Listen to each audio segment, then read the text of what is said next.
Namaste. My name is Bhavesh Kailash Joshi. I'm enrolled in Indian Knowledge System course, and the subject for today is culture and traditions, wherein I will be talking about how different cultures approach science, specifically focusing on Hindu culture. In the Indian epic called the Mahabharata, in one part of this epic called the One Parv's Yaksha Prashna, there is an important message. Asking questions and finding answers is very important for understanding life and surviving.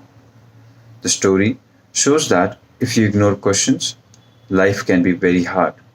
But if you seek answers, life becomes clearer and more meaningful. This idea is central to the Vedic traditions in India, which values gaining knowledge through asking questions and exploring ideas. We can see this approach in some ancient Indian texts called the Upanishads, such as the Prashna Upanishad and the Katha Upanishad. These texts often start with questions or difficult journeys. By finding answers, they lead to deep wisdom and important discoveries. About Brahmira, an ancient Indian scholar who made important contributions to science. He questioned the old belief that the earth was stationary, meaning it didn't move. This belief was based on old texts like the Amarkosh. By observing the sky carefully, Mihira figured out that the earth actually moves around the sun and takes about 365 days to complete this journey. Now, this was a big change from the old myths that said that the earth was held up by elephants or supported by giant serpents. Despite challenging these old beliefs, Mihira's idea were respected and accepted by his society, including the religious leaders. This shows how much Indian culture valued truth and scientific discovery. In contrast, now if we go towards Europe side, so the European scientists who challenged traditional beliefs faced serious problems.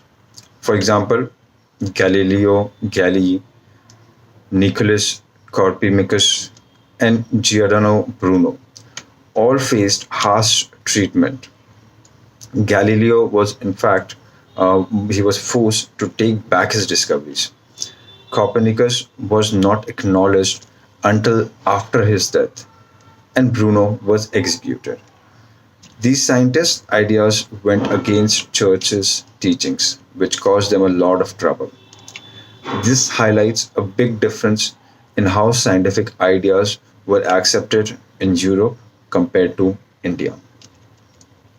Another example is Father Roger Bacon from the 13th century.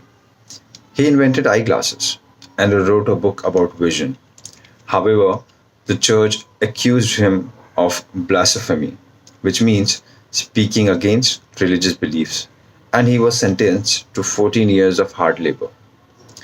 During that time in Europe, scientists often faced such harsh punishment because the church did not accept the new scientific ideas that challenged its teachings.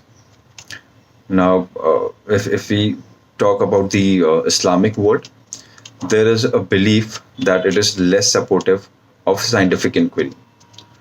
For example,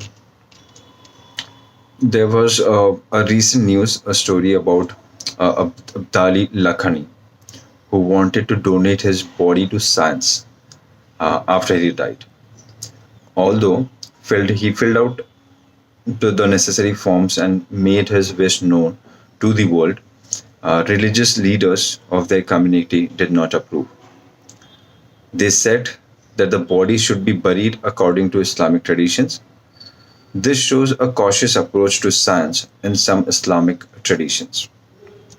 On the other hand, Hindu culture has always embraced both science and wisdom. In Hinduism, there is no conflict between being a scientist and being wise. Hindu philosophy values science and knowledge equally.